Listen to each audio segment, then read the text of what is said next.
साथियों सलाम नमस्ते सत श्री अकाल और जय भीम जोहार। साथियों आज फिर राजनीतिक कहानी लेकर हाजिर हूं मैं।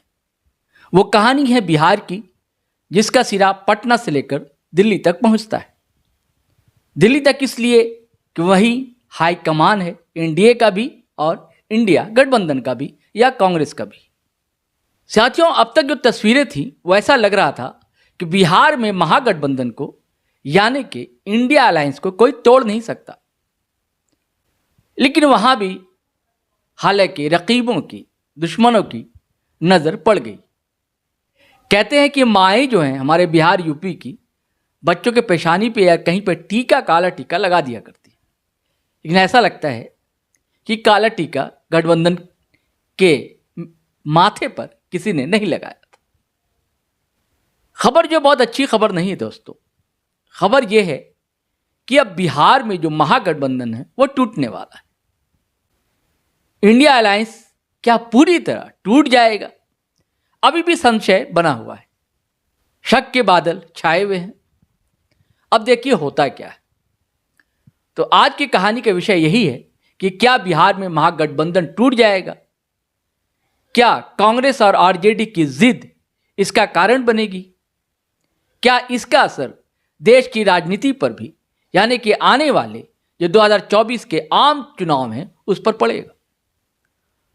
और ऐसा मैं क्यों कह रहा हूं, इसकी सारी परतें आज हम खोलेंगे और सिलसिलेवार बताने की कोशिश करेंगे कि क्या यह सच है कि बिहार में महागठबंधन नीतीश कुमार के बाद जो अभी मौजूद है, जिसमें कांग्रेस है, आरजेडी है, लेफ्ट की पार्टियां हैं, क्या ये टूट जाएगा?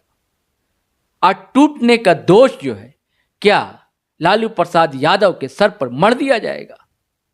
इसमें कितनी सच्चाई है, चलिए साथियों हम बताएंगे। इससे पहले मैं चाहता हूं कि आप हमारे YouTube चैनल को सब्सक्राइब कर लीजिए और फेसबुक पर देख रहे हैं तो पेज को फॉलो कर लें। और साथियों इस वीडियो को ज़्यादा से ज़्यादा शेयर किया कीजिए, लाइक किया कीजिए और कमेंट ज़रूर किया करें। और यदि आप हमारा साथ देना चाहते हैं तो थोड़ी बहुत आर्थिक मदद आप हमारी कर सकते हैं। हमारा UPI नंबर है 8083557257। यूँ अब कहानी बताते हैं। देखिए, जनादेश रैली निकली बिहार में। तेजस्वी यादव आरजेडी के लीडर, और आज की तारीख में कहा जा रहा है कि सबसे बड़े नेता बिहार के, जगह जगह वो रैलियां लेकर गए। जनादेश रैली, जनादेश रैली क्या कहिए उसे, जन विश्वास रैली उसका नाम था।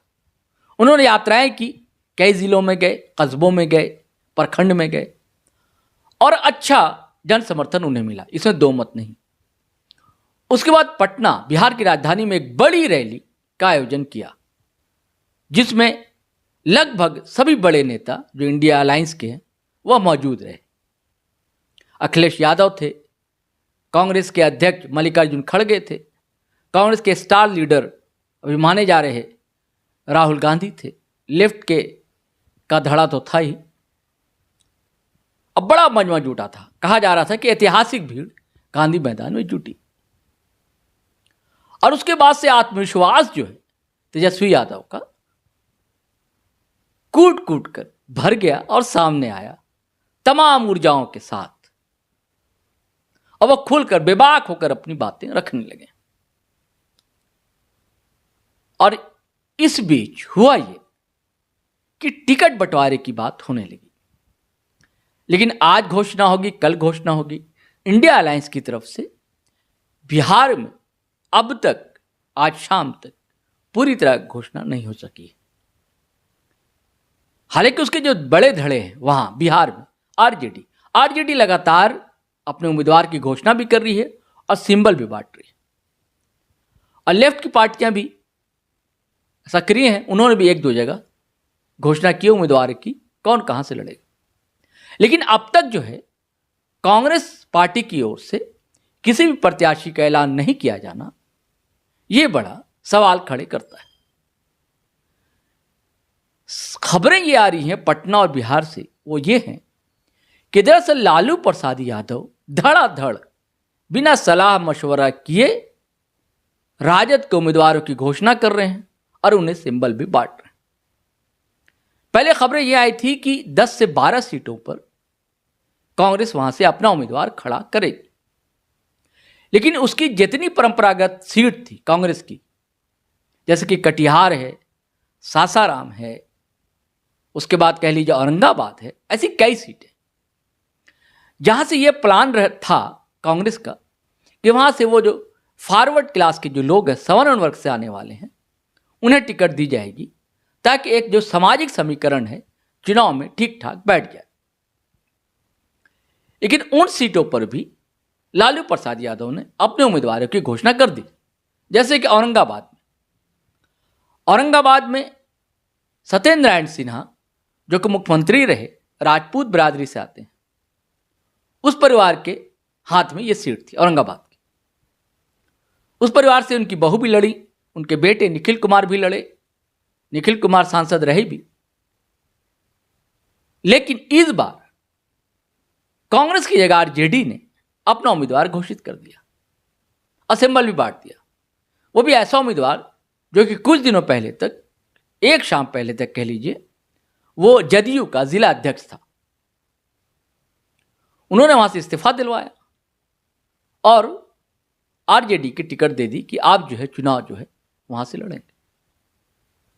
लेकिन इस बीच एक सुखद खबर यह आई कि पता लगा कि पप्पू यादव, राजेश रंजन और पप्पू यादव, जो कि कई टर्म कोसी के क्षेत्र में कई जगह से वो सांसद रहे, विधायक भी रहे, उन्होंने बीच में आरजेडी में भी थे, आरजेडी से भी सांसद रहे। उन्होंने एक पार्टी बना ली थी, जनाधिकार मंच, और उसका उन्होंने विलय कर दिया कांग्रेस में। और उससे पहले जो है परिणाम पूर्णिया नाम का उनका अभियान लगातार चल रहा था पूर्णिया में। जब उन्होंने अपने पार्टी की विलय की घोषणा की और उससे पहले की रात एक तस्वीर वायरल हुई, जिस तस्वीर में लालू प्रसाद यादव हैं, पप्पू यादव हैं, तेजस्वी यादव। उसके बाद उनका बयान भी सामने आया था उसी शाम, क्या आशीर्वाद मिल गया है लालू प्रसाद यादव से। अब बड़ी तारीफें की कि वो गार्जियन जैसे हैं, पिता तुल्य हैं हमारे, और तेजस्वी हमारे छोटे भाई हैं, मिलजुल कर लड़ाई लड़ेंगे। और जब प्रेस कॉन्फ्रेंस हुई दिल्ली में कांग्रेस मुख्यालय में, तब वो ज्वाइन कर रहे थे, तब भी उन्होंने लालू प्रसाद की तारीफ की और राहुल गांधी की बहुत तारीफ की। और आज तो उन्होंने राहुल गांधी को संत तक बता दिया कि वो संत है राहुल गांधी और त्यागी। लेकिन हुआ क्या दोस्तों, लोग समझ रहे थे कि अब जो है बड़ा मजबूत हो जाएगा इंडिया गठबंधन, इंडिया अलायंस, यानी कि महागठबंधन बिहार का, क्योंकि पप्पू यादव का एक असर है। कभी उनकी छवि रही होगी बाहुबली की, लेकिन धीरे धीरे परिवर्तन आया उनमें। एक सामाजिक व्यक्तित्व, सामाजिक कार्यकर्ता के रूप में समूचे बिहार में वो सामने आए। चाहे कोरोना का दौर हो, चाहे बाढ़ हो, हर जगह पप्पू यादव मौजूद रहते। या आज भी कहीं दुर्घटना हो जाए, कोई हादसा हो जाए, वो किसी भी दल का हो, किसी भी समुदाय का हो, तो वहाँ पहुँच जाते हैं पप्पू यादव और अपने स्तर से आर्थिक मदद भी करते हैं। उनकी एक अच्छी छवि समूचे बिहार में है और छिटपुट वोट जो उनका है। आप ये नहीं कह सकते कि किसी खास जगह, और लेकिन सीमांचल और कोसी का जो क्षेत्र है वहाँ तो उनका अच्छा जनाधार है। तो ये सोचा गया, लोगों ने समझा, राजनीतिक पंडितों ने, कि अगर वो पूर्णिया से चुनाव लड़ते हैं तो इस और प्रचार करते हैं इंडिया अलायंस के उम्मीदवारों के पक्ष में कोसी और सीमांचल में, तो स्वाभाविक है सकारात्मक असर देखने को मिलेगा। चाहे सुपौल हो, मधेपुरा हो, चंपारण हो, इन सब क्षेत्रों में, बेतिया हो, उनका असर है। लेकिन इस बीच क्या हुआ कि जो बीमा भारती जदयू की विधायक थी, उन्होंने इस्तीफा दे दिया और राजद ज्वाइन कर लिया। और बात कही जा रही है कि राजद अब चाहता है कि बीमा भारती पूर्णिया से चुनाव लड़ें और पप्पू यादव जो हैं वो कहीं और से चुनाव लड़ लें। और ये बात आज अब सामने आ रही है। पप्पू यादव का जो बयान आया है, पप्पू यादव ने कहा कि हमसे लालू जी ने कहा था कि आप मधेपुरा चुनाव लड़ लीजिए, लेकिन हमने हाथ जोड़ लिया था और उन्होंने कहा था कि दल में शामिल हो जाइए, लेकिन हमने कहा था कि नहीं, पूर्णिया जो है मेरी माता है, मैं उसे छोड़ नहीं सकता। फिर उनका एक ट्वीट भी आता है कि अब मरते दम तक मैं कांग्रेस में रहूंगा, अब पूर्णिया को भी मैं नहीं छोड़ सकता। यानी कि वो भी अड़िग हैं, लेकिन उनका तर्क वाजिब है। वो बहुत दिनों से पूर्णिया की तैयारी कर रहे थे, उनका अभियान चल रहा था। तो ये तो भाई ज़बरदस्ती है लालू प्रसाद की या आरजेडी राजद की ओर से, तेजस्वी यादव की।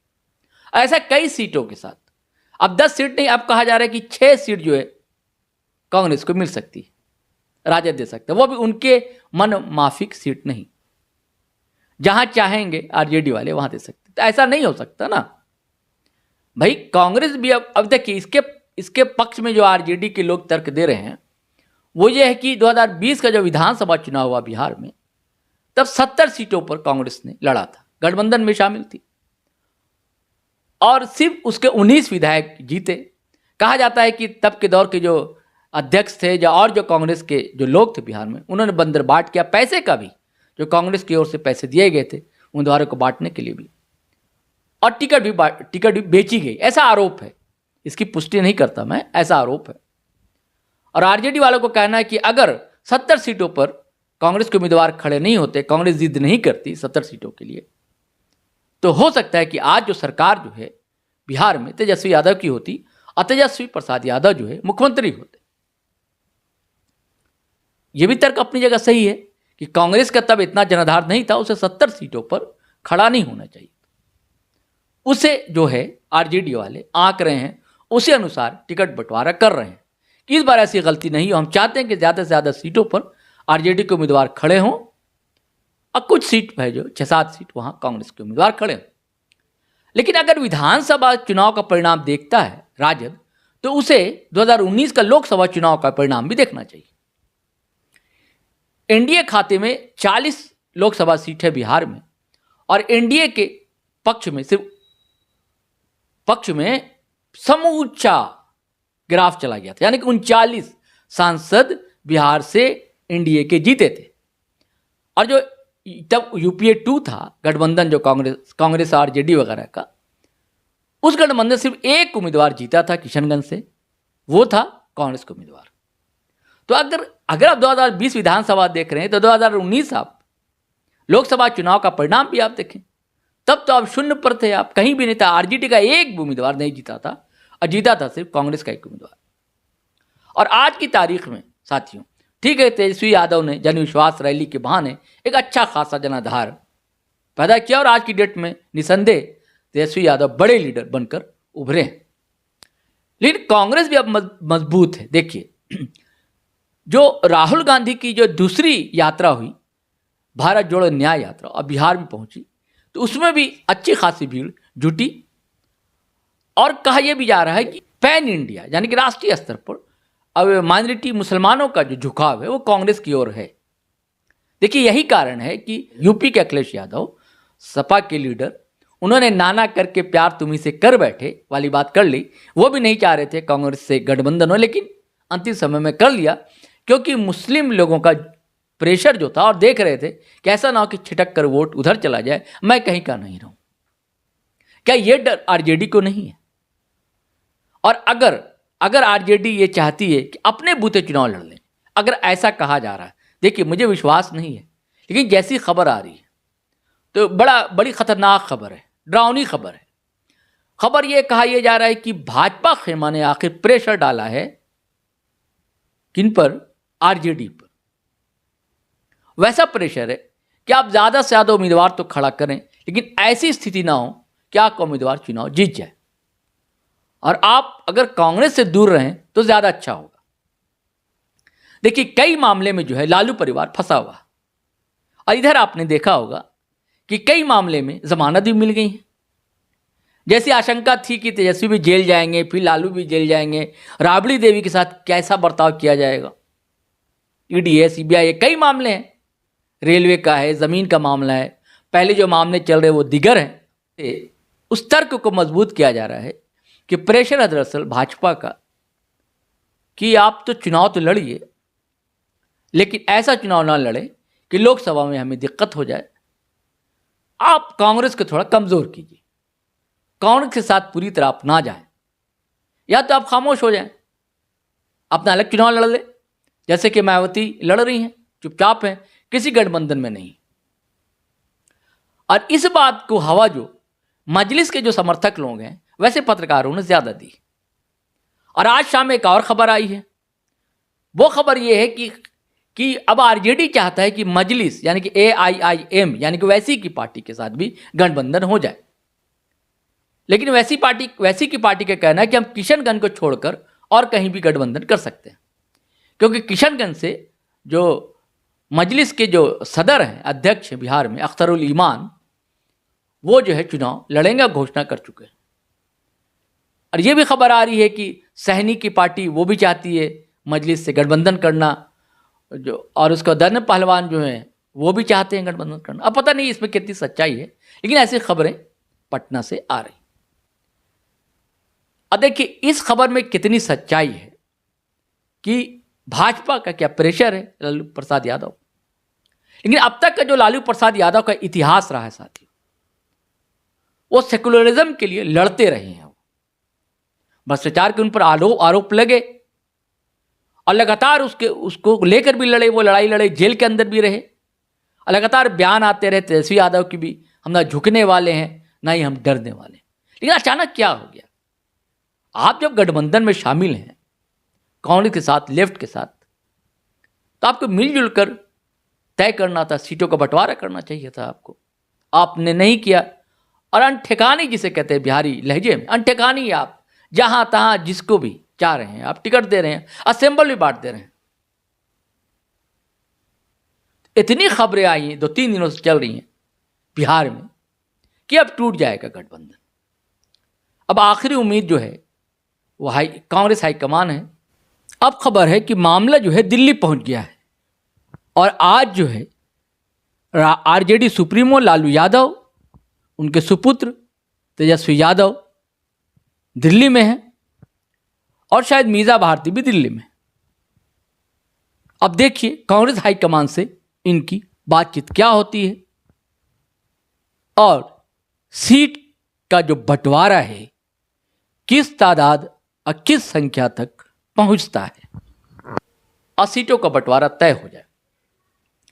क्योंकि बिहार की जो कांग्रेस की इकाई थी वो थक गई। अखिलेश सिंह जो अध्यक्ष हैं बार बार जाते हैं लालू दरबार में और बेचारे नाउमीद होकर लौटते हैं, बैरंग लौटते हैं। अब खबर कि 6 सीटें सिर्फ दी जाएंगी कांग्रेस को। वो भी ऐसी सीटें हैं कि जहां से कांग्रेस नहीं चाहती है, मन उसका नहीं लड़ने का। देखिए एक ससराम था, परंपरागत सीट थी, ससराम मीना कुमारी ने मना कर दिया। और इसके पीछे कारण यह है कि मीना कुमारी चाहती थी कि काराकाट से जो है उनके बेटे को उम्मीदवार बनाया जाए, कि वहाँ भी जो है आरजेडी ने क्या किया, लेफ्ट पार्टी को, शदमाले को वहाँ टिकट दी जा रही है, तो वो भी नाराज़ हैं। और कटिहार भी देखिए, वहाँ से तारिक अनवर जीतते रहे थे, सांसद रहे वहाँ के, उन्हें भी वहाँ मौका नहीं मिल रहा है कांग्रेस को। यानी कि पूर्णिया भी चाहती है राजद लड़ना, कटिहार भी चाहती है, औरंगाबाद भी। ऐसी कई सीटें जहाँ से कांग्रेस लड़ती रही है, वहाँ से अपनी दावेदारी राजद पेश कर रही है। राजद ने ऐसी स्थिति कर दी है कांग्रेस की, कहा जा रहा है कि ना घर के रहेंगे ना घाट के। और इसीलिए ये शंका पैदा हो रही है क्या इन पर सच ईडी, सीडी, सीबीआई का दबाव और भाजपा का दबाव। खबर यह है, राजनीतिक पंडित ये कह रहे हैं, कहा यह जा रहा है कि आपका सपना है ना तेजस्वी यादव को सीएम बनाना, ठीक है देखेंगे विधानसभा में, विधानसभा आप चुनाव लड़ लीजिएगा, अकेले हम कोई डिस्टर्ब नहीं करेंगे। और ये भी सच है, देखिए बड़े बीमार चल रहे हैं, अस्वस्थ हैं ही, किडनी उनकी बेटी ने दी है, अब जानते हैं, सभी लोग जानते हैं, रोहिणी आचार्य ने, जो सिंगापुर में रहती हैं, और वो भी चुनाव लड़ने जा रही है, ये भी सूचना है। तो एक सपना तो है लालू प्रसाद का कि तेजस्वी यादव उनके जीते जी बिहार के मुख्यमंत्री बन जाए। तो हो सकता है इस बात में कहीं ना कहीं सच्चाई भी हो कि भाई ये भी सोच रहे हैं, उनको समझाया गया अगर क्या कीजिएगा, इंडिया गठबंधन जीतने नहीं जा रहा है, उनको समझाया गया हो, है ना। तो आपको यहां राज करना है बिहार में, तो आप विधानसभा चुनाव लड़ लीजिएगा और तेजस्वी बाबू को अपना ताज सौंप दीजिएगा, जीते जी। तो हो सकता है। अब क्या सच है ये तो आज देर रात शायद पता लगे। अब देखिए क्या बात होती है कांग्रेस हाईकमान से और कितनी सीट पर कांग्रेस लड़ेगा या गठबंधन टूट जाएगा। लेकिन मुझे जो लगता है कि गठबंधन नहीं टूटेगा, ये हो सकता है कि आरजेडी का प्रेशर पॉलिटिक्स हो, क्योंकि तेजस्वी यादव युवा हैं कि एक अलग दृष्टि है, लेकिन लालू यादव भी अनुभवी हैं, पके हुए हैं, पगे हैं, राजनीतिक हैं। हालांकि कई गलत फैसले वो करते रहे हैं, लेकिन ऐसा वो नहीं करेंगे और गठबंधन नहीं टूटेगा। और यदि अगर गठबंधन टूट जाता है तो ऐतिहासिक भूल होगी लालू यादव की, तेजस्वी यादव की और आरजेडी के लिए भी। और इनका जो MY समीकरण है हो सकता है कि बिखर जाए, टूट जाए, लेकिन मुझे नहीं लगता है कि वो इस समीकरण को टूटने देंगे। लेकिन क्या इस समीकरण को टूटने से बचाने के लिए तो नहीं, वैसी की पार्टी की तरफ पेंगे जो है आरजेडी की बढ़ाई जा रही है। हालांकि पिछला दौर मुझे याद है, लालू प्रसाद यादव यहां थे, रिम्स में थे, एडमिट थे, तब वैसी की पार्टी के बड़े लीडर यहां थे रांची में।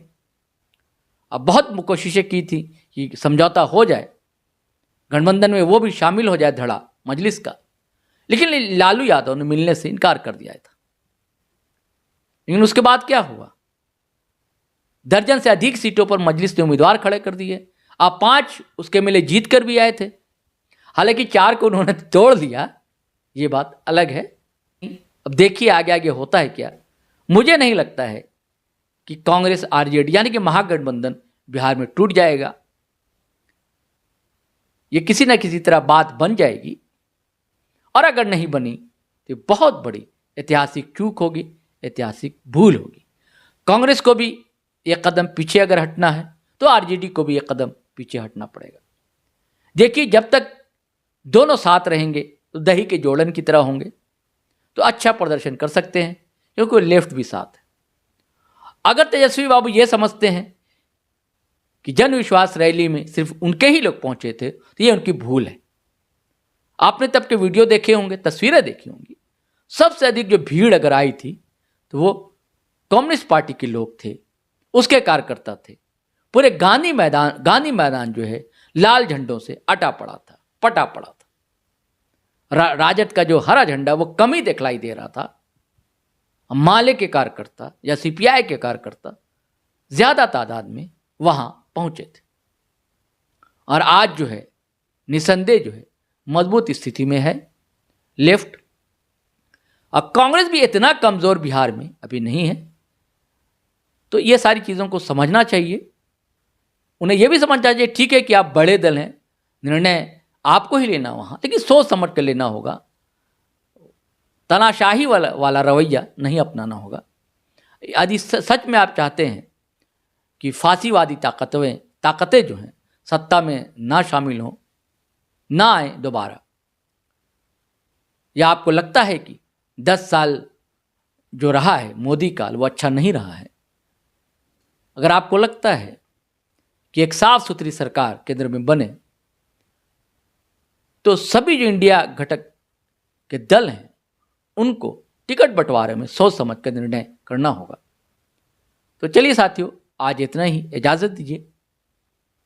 जय हिंद, जय भारत। और आप अगर फेसबुक पर देख रहे हैं तो फॉलो कर लें हमारा पेज, और अगर आप यूट्यूब चैनल देख रहे हैं हमारा, सब्सक्राइब कर लें और बेल आइकन दबाना हरगिज़ ना भूलें। धन्यवाद, शुक्रिया।